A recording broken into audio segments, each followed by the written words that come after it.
was at recently is that companies are desperate for people that are under 30 right now. Their workforce is mostly over 40.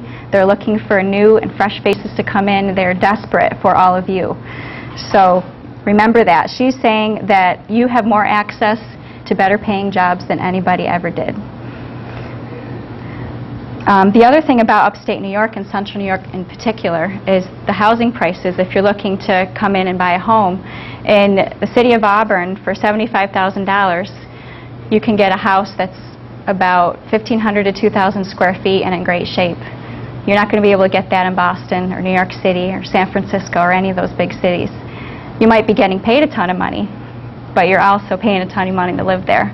So even down to services, our doctors and our lawyers, and it's more affordable in some of these cities in central New York. So I was charged to tell you all to come work in central New York. So we've got Rochester, Syracuse, Auburn. There's still cities to live in that are really great to raise your families in.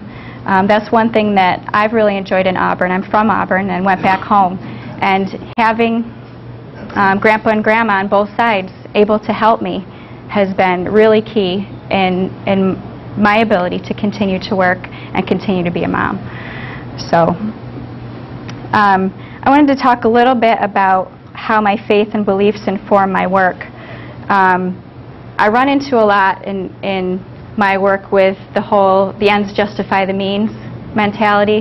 However you need to get it done is the way you should get it done, even if there's some wrong things that happen along in the process. And I've had one project in particular that we're still working through where I was concerned with the way some things were happening, and some of the staff in our office said, go behind our boss's back and go talk to our city councilors and tell them your concerns. And I said, I can't do that. It's not fair to undermine somebody that is in a position of authority over me. And they said, if you don't do it, then something horrible could happen to our program. And so it's been a little bit of banging my head on the wall to try to get something to happen, but I've been able to, with a lot of talk, to get my boss to agree to meet together with some of these counselors to tell them about his side of the issue and my side of the issue, so that we can kind of counter each other and not undermine each other's opinion. So that's been really tough. I was also telling Professor Bates and Professor Hallberg about our mayor, who believes that attracting a casino to our city is going to be the end-all and be-all, and it's going to be the best thing that ever happened. He made a campaign promise to create 1,500 jobs during his tenure, and he thinks he's going to do it all in one shot. So that's something else I haven't been asked directly to work on, but if that comes my way, it's going to be really tough.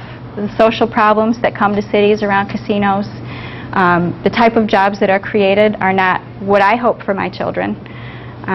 So those are just a couple of things that we're dealing with in the city of Auburn that are really tough when you have faith and a moral value system that isn't consistent necessarily with your coworkers. So it's really, really important for Christians to be in the workplace, because our perspective needs to be there for the decisions that are being made, and to show people that it's not the ends justify the means. There's a way that you need to go about something so that you can do your work with integrity and with honesty. And that's something that is a real struggle, because there's so many people around you that it doesn't matter to do it that way. They just want to get to their goal, and it doesn't matter how.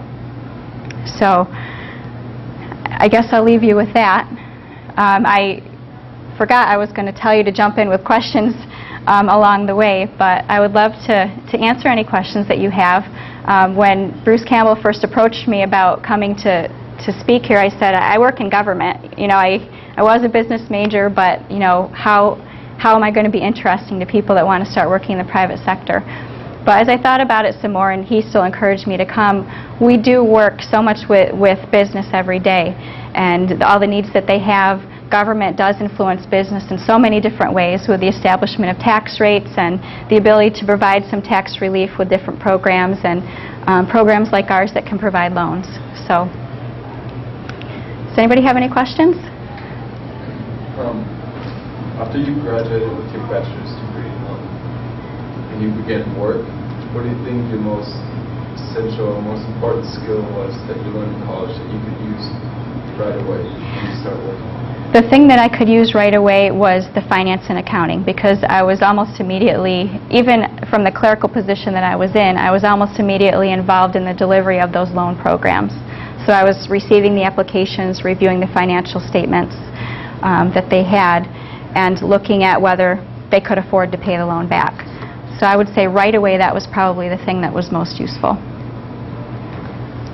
What is one thing you wish you would have looked into more or studied more, like as during college, that you would have needed going forward? That's a good question. I would say probably time management. That's something that I struggle with a lot. There's a lot of competing priorities in my position.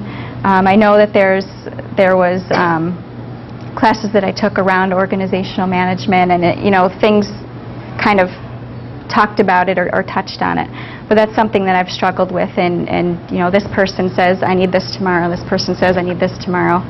How do you get it done? But that's something that when I was here at Houghton playing soccer, that was something that I learned a little bit to do, because you all travel further than we did now, and so that must be a challenge for you. But I would say probably a little bit more training or skill in time management would have been helpful. Anybody else? Well, thank you so much for... I have a question. Okay. You mentioned at the very beginning this gentleman, Vijay, was his name? Vijay. Vijay Mittal. He grew up in New Delhi, India, and got his training as a planner there. And you saw him as sort of an ideal manager. Yes. Can you characterize him further? What was good about him as a boss? What was really great about Vijay as a boss is that he really he had a lot of good ideas about the directions that we were supposed to go in as an office for projects that we were doing, but he never had us under his thumb and said, my way is the only way. He brought us together, we discussed the projects, he incorporated our ideas into the direction that we were going. He made sure that I was able to work on the business side of things that the office provided. He made sure that my counterpart was able to work on the planning side of the office, because he was a landscape architect. He really was good at ferreting out our talents and our abilities, our weaknesses, and trying to strengthen them. One of the things that you both might remember when I was here is I was very much an introvert. Something like this would have just terrified me at the point when I was a student. And something that he always kept challenging me to do was, you need to get up and you need to speak. So he would say, okay, and for this presentation at City Council, you are going to do this part. So he would, in a way, force me to face my fear and get up in front of them. And I speak in front of our City Council probably once a month on some issue or another. So that's something that he was very good about in challenging me and also supporting me for making sure I could use my abilities to the best. So my sister's saying sounds like total quality management. Any other questions? Thank you so much for having me. Looking forward to seeing you around campus this weekend.